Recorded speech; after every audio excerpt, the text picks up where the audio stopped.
성도 여러분 안녕하십니까? 오늘은 고통의 원인 죄라는 제목으로 함께 은혜를 나누도록 하겠습니다. 본교의 성경 주석에는 예수님께서 당하셔야 했던 고통에 대해서 이렇게 정의하고 있습니다. 주님은 죄가 야기한 아버지로부터의 분리 때문에 고통을 당하고 계셨다. 죄는 인간과 하나님 사이에 원래적 관계를 파괴하였다. 여기 보면 분명하게 분리가 가져온 고통에 대해서 설명을 하고 있습니다. 뭐가요? 죄가 그렇다 하는 것입니다. 죄가 가져온 치명적 결과와 원인을 너무도 정확하게 기록하고 있는 거예요. 우리가 인생에서 맞는 모든 고통에는 원인이 있습니다.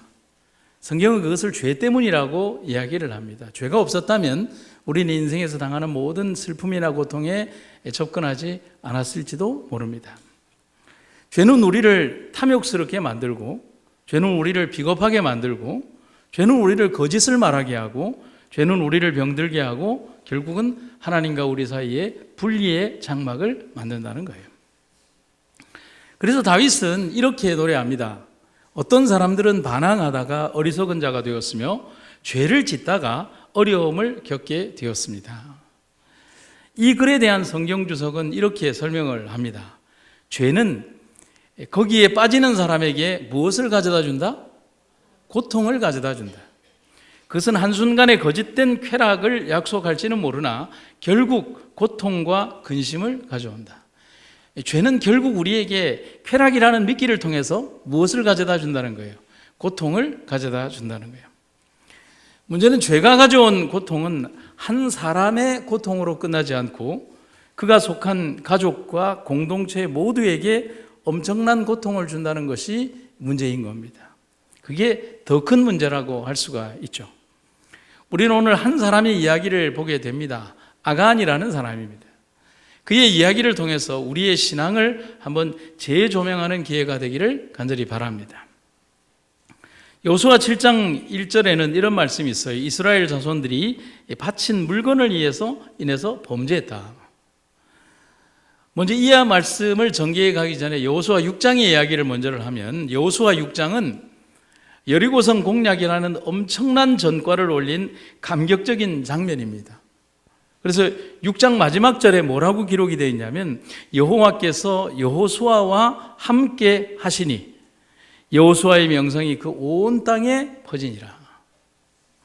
이미 이 본문에서 이스라엘의 축복의 근본적 원인과 앞으로 백성들이 어떻게 살아가야 하는지에 대한 분명한 원칙이 기록이 되어 있습니다. 그 원칙이 뭘까요? 한번 답을 해보십시오. 그 원칙이 뭡니까? 여호와께서 여호수아와 함께 하시니. 여기에 여호수아를 빼고 누구를 넣으면 되는 거예요? 우리나 교회나 나 자신이나 우리가 속한 공동체를 넣으면 되는 거예요. 이 원칙은 그들의 조상 아브라함에게 하셨던 명령이자 원칙이었고, 그들의 여행을 지금 있게 한 요셉의 삶을 조망하는 글이기도 합니다. 그리고 모세의 삶 전체에 흐르는 분명한 원칙도 여호와께서 함께 하신 것이었습니다. 그리고 이런 파죽지세의 감격을 가지고 그들은 여리고보다 못한 아이성 공략에 나섭니다. 그들의 눈에 보기에도 너무 약해 보이는 그런 성입니다. 그래서 정탐꾼들이 그 아이성 공략 전에 뭐라고 얘기를 합니까? 백성을 다 올라가게 말고 2-3천 명만 올라가서 아이를 치게 하소서. 그들은 소순이 모든 백성을 그리로 보내어 수고롭게 마소서. 다 안 가도 된다는 거예요. 지금 우리가 여리고성 공략이라는 엄청난 전과를 세웠음에 겨우 아이성이라고 하는 저 작은 성을 하는데 우리가 다 올라갈 필요가 있겠습니까? 그런데 여러분과 제가 아는 것처럼 이 전쟁이 전혀 예상하지 못한, 그리고 참혹한 결과를 맞습니다. 어떤 결과예요? 백성 중 3천 명쯤 그리로 올라갔다가 아이 사람 앞에서 도망하니 아이 사람이 그들의 36인쯤 죽이고 성문 앞에서부터 스바림까지 쫓아와서 내려가는 비탈에서 쳤으므로 백성의 마음이 녹아 물같이 된지라. 그들의 마음이 완전히 녹아내렸다는 거예요. 여러분, 왜 이런 말도 안 되는 결과가 나왔을까요? 여리고성에 몇 분의 몇 밖에 안 되는 아이성, 그리고 아이성 사람들 자체도 자기들이 결코 이스라엘 백성들을 이길 수 없다라고 생각하고 있는 그런 형편에서 전혀 다른 결과가 나왔다는 겁니다. 왜 이런 말도 안 되는 결과가 나왔을까? 그런데 그 답이 1절에 이미 나와 있어요. 여호수아 7장 1절에 보면 하나님이 하신 말씀이에요. 이스라엘 자손들이 바친 물건을 인하여 뭐 했으니? 범죄하였으니 이는 유다 지파 세라의 중손 삽디의 존사 갈미의 아들 아간이 바친 물건을 취하였습니다. 여호와께서 이스라엘 자손들에게 진노하시니라. 우리는 여기에서 한 가지 큰 의문에 다다르게 됩니다. 물건을 훔친 사람은 아간 한 사람인데 성경은 말하기를 뭐라고 얘기를 해요? 이스라엘 자손들이 바친 물건을 인하여 범죄했다라고 말하고 있는 겁니다. 여호수아 7장 전체를 읽어봐도 물건을 훔친 사람은 누구밖에 안 나와요? 아간밖에 안 나와요. 그런데 7장 1절에서 하나님은 이스라엘이 범죄했다라고 얘기를 합니다. 이미 아간의 범죄를 말하고 있고 이것은 또한 중간에 보면 아간의 실토로 다시 한번 명확하게 밝혀집니다. 그런데 왜 한 사람의 죄를 이스라엘 전체의 범죄라고 말을 하고 있을까? 우리는 답을 풀어야 합니다. 그래서 제가 글을 읽는 가운데에서 이 구절을 가지고서 어떤 목사님이 쓰신 글에 아주 의미 있는 글이 있어요. 한번 같이 읽어볼까요? 시작. 뭐라고요? 연대성. 여러분, 연대라는 말이 뭐죠? 같이 뭐 한다는 거예요? 책임을 진다는 거예요. 함께 뭐 했다는 거예요? 연결되어 있다는 겁니다. 모든 실패나 고통이 내가 직접 지은 죄 때문에 일어나는 것만은 아닙니다.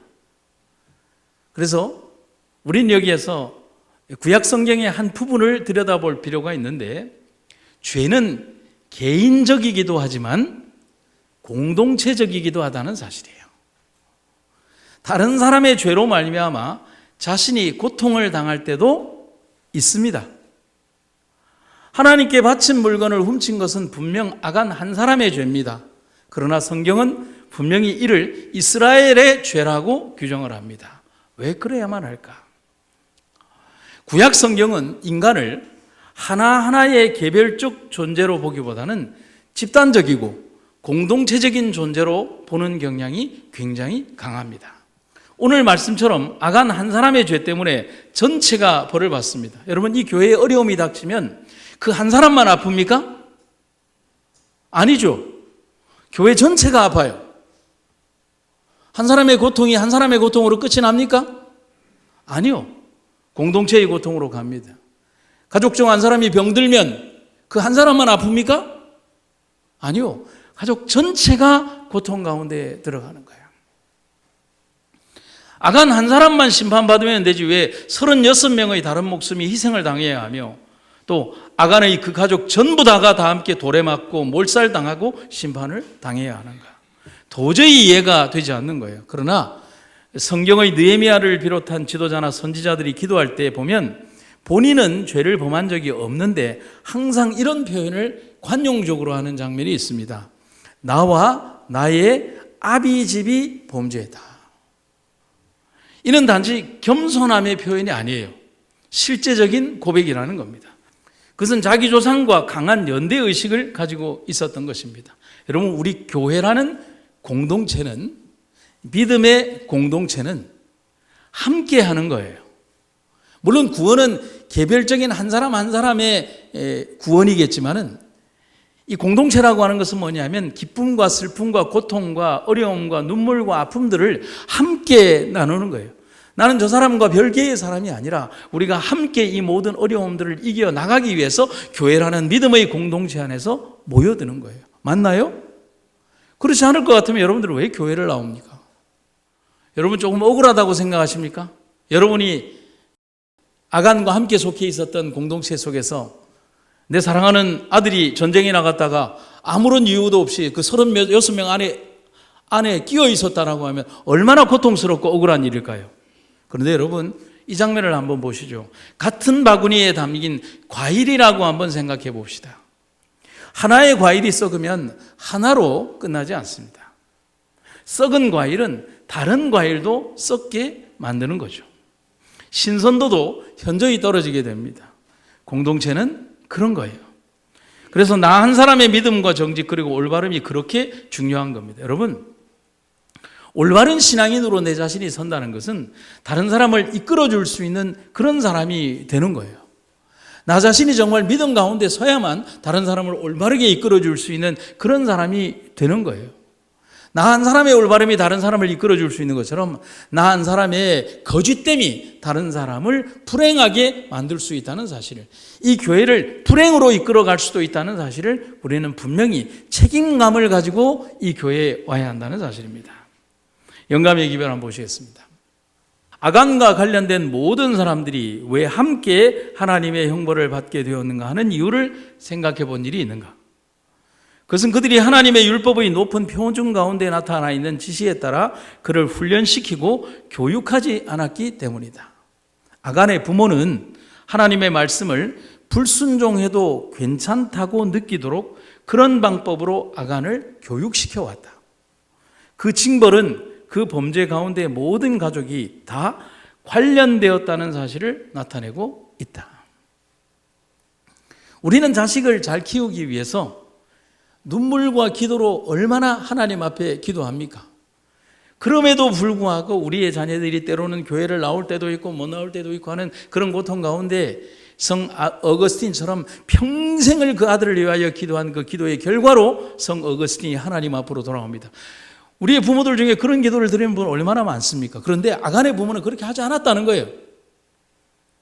오히려 자식에게 비겁을 가르치고 편법을 가르치고 올바르지 않은 길로 가는 그것에 대하여 눈 감아버렸다는 사실인 거예요. 그들의 불순종과 잘못됨을 눈 감아버렸다는 사실인 거예요. 오히려 아간이 많은 돈을 벌려고 할 때, 그것이 하나님의 뜻에 어긋난다고 할 때 오히려 그 불법을 자행하도록 그렇게 허락을 했다는 사실인 겁니다. 우리는 여기에서 조금 두려운 구절을 한번 보게 됩니다. 불순종해도 괜찮다고 느끼도록 그런 방법으로 아간을 뭐 했다고요? 교육했다는 거예요. 여기에 그런 부모님들 아무도 없습니다. 그런데 아간의 부모는 그렇게 했다는 거예요.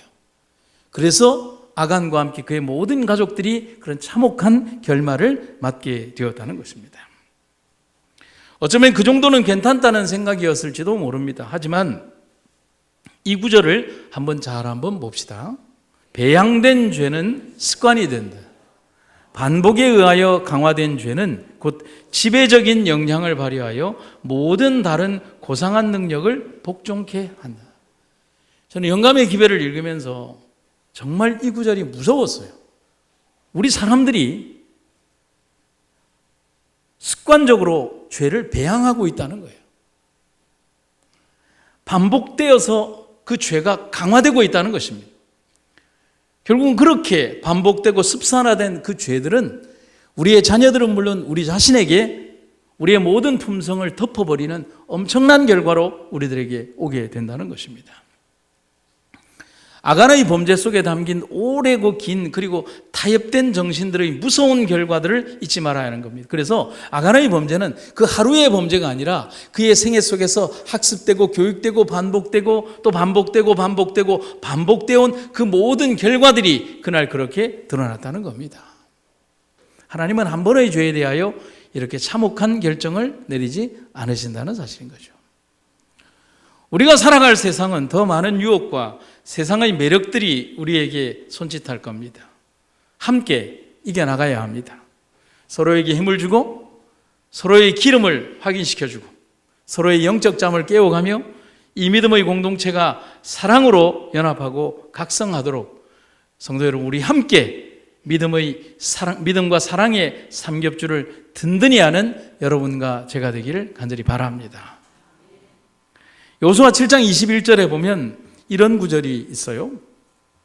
내가 노력한 물건 중에 시날산의 아름다운 외투 한 벌과 은 200세겔과 50세겔 중의 금덩이 하나를 보고 탐내어 취하였나이다. 보소서 이제 그 물건들을 내 장막 가운데 땅속에 감추었는데 은은 그 밑에 있나이다. 이 참혹한 패배의 원인을 밝혀내는 과정에서 아간의 숨겨진 범죄가 드러나게 됩니다. 그가 한 고백이에요. 그런데 그가 한 행동의 이유가 이렇게 기록이 되어 있어요. 보고 탐내어서 몰래 가져왔다라고 했습니다.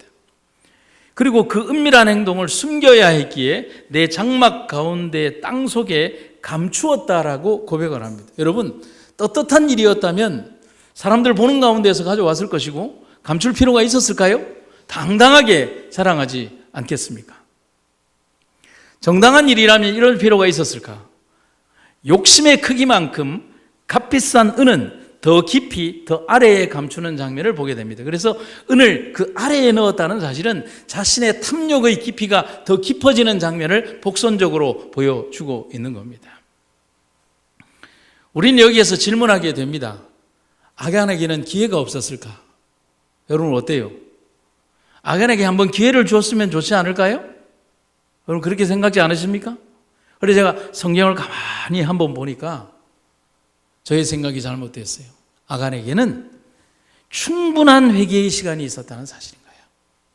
왜냐하면 범죄한 사람을 물색하기 위해 제비를 뽑는 시간이 언제였느냐? 성경은 이야기하기를 이튿날 아침이라고 얘기를 했어요. 하나님께서 분명히 분노하고 이스라엘 백성들이 아이성에서 패배하고 온 그 엄청난 충격과 공포의 그 다음 날이었어요. 그는 밤새도록 자기가 훔친 물건과 함께 자신의 텐트에서 지낸 겁니다. 그리고 그 다음날 분명히 제비 뽑아 누군가를 색출해낼 것이라고 하는 사실을, 하나님께서 분명히 누군가를 지명할 것이라는 사실을 알매도 불구하고 그것이 드러나지 않을 것이라는 막연한 기대를 하며 자신에게 자유를 하면서 숨기며 하루를 보낸 겁니다. 그리고 제비가 뽑혀 자기에게 올 때까지 그는 뭐 했습니까? 침묵했습니다. 제비를 뽑는 과정은 상당히 오랜 시간 진행되었고 그 긴 시간을 보내고 결국 자신에게 당첨이 되었을 때에야 고백을 하게 됩니다. 여러분 이것을 회개라고 할 수 있을까요? 아니죠.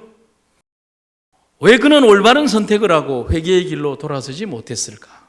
영감의 기별은 그 이유를 이렇게 말을 해줍니다. 죄인은 벌을 스스로 자초하는 것이다. 그 자신의 행동들이 그 확실한 결과를 초래할 환경을 조성하는 것이다. 모든 범죄의 행위는 죄인에게 영향을 미쳐 그 품성을 바꾸어 놓으며 죄를 범하기 쉬운 사람으로 만든다. 죄 짓기를 선택함으로써 사람들은 하나님에게서 자신들을 뭐하여 놓고? 분리시켜 놓고 축복의 통로를 차단시켜 놓기 때문에 그 확실한 결과는 파멸과 죽음이 된다. 자기 스스로 하나님과 나 사이에 뭘 만든다는 거예요? 분리를 만든다는 거예요. 아간은 자신의 오래된 거짓말과 범죄 그리고 그런 영향의 결과로 자신을 하나님과 스스로 분리하게 만들었습니다. 누가 제일 처음에 그렇게 했어요? 루스벨이 그렇게 했어요. 그래서 그는 회개를 선택하지 않고 깊이 묻은 은하처럼 자신의 모습을 더 깊이 감추려고 한 겁니다. 여러분 우리가 어떤 죄에 대하여 사람들이 어떤 행동을 하는 줄 아십니까?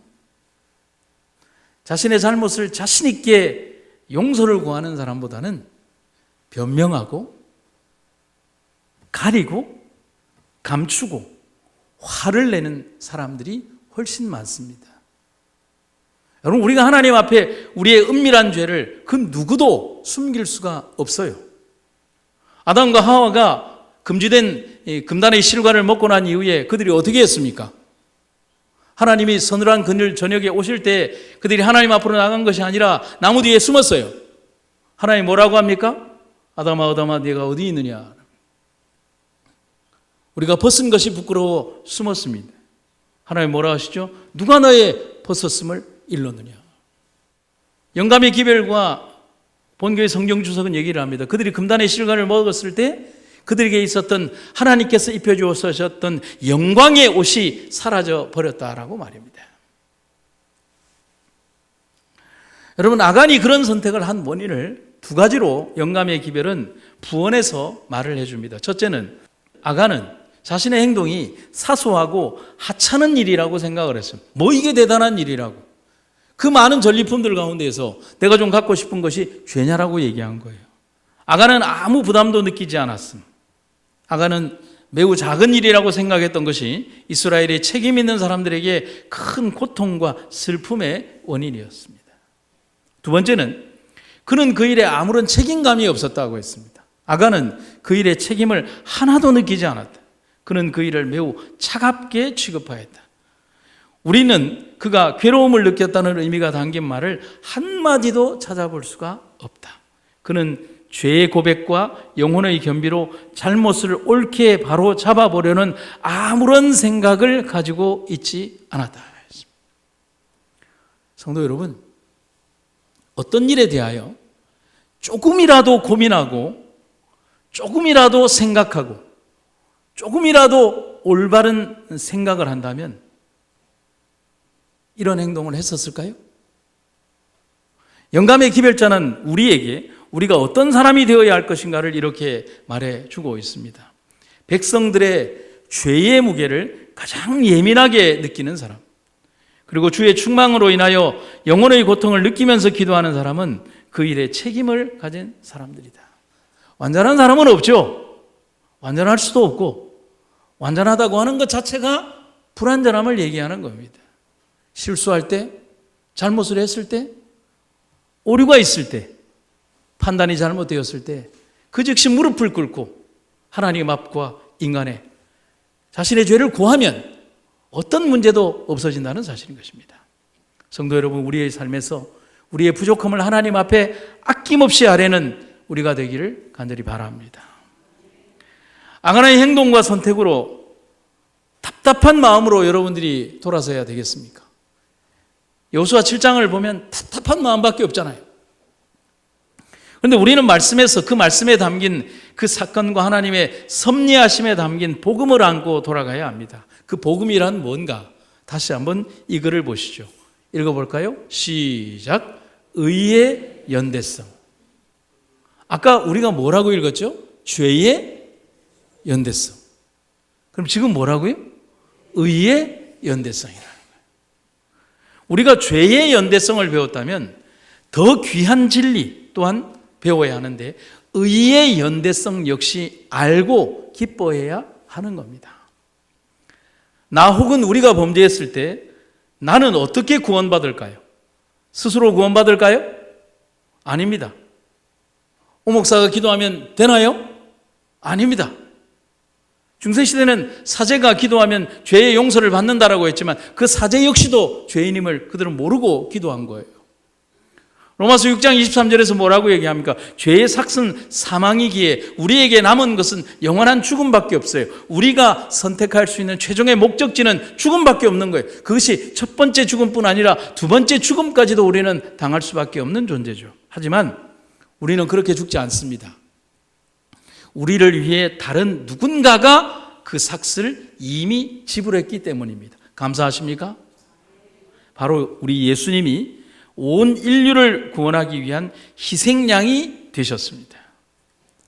우리 주님께서는 우리 인생들이 당하고 있는 이런 모든 저주로부터 우리를 해방시키기 위해 오셨습니다. 그리스도께서 우리를 위하여 저주를 받은 바 되사 율법의 저주에서 우리를 속량하셨으니 기록된 바 나무에 달린 자마다 저주 아래 있는 자라 하였습니다. 주님께서 십자가에 달리심으로 우리 모든 죄를 대신 담당하셨습니다. 우리 모두가 아간처럼 돌에 맞아 죽을 운명이었지만 예수님께서 우리를 대신하여 돌에 맞으셨습니다. 슬퍼하고 절망해 있는 가련한 여인이 길거리 저작거리에서 돌에 맞아 죽기 직전에 있었을 때 여인아, 너를 돌로 치려 하는 사람들이 여기에 있느냐? 나도 너를 정죄하지 않으노니 가서 다시는 죄를 범하지 말라. 그게 우리 하나님의 의와 공의 아닙니까? 나의 의가 아니라 그분의 의가 있어서 그분의 의가 우리의 의가 되어서 우리를 구원해 주시는 거 아닙니까? 내가 의롭지 않은데 어떻게 그런 일이 가능합니까? 라고 물을 필요도 없어요. 예수님께서 대신 우리 죄를 짊어지셨습니다. 예수님의 죽음은 곧 나의 죽음이라는 사실. 예수님의 다시 부활하심은 곧 나의 부활을 말하는 것입니다. 우리를 향한 구원의 연대성, 의의 연대성에 우리 함께 감사하는 여러분과 제가 되기를 간절히 바랍니다.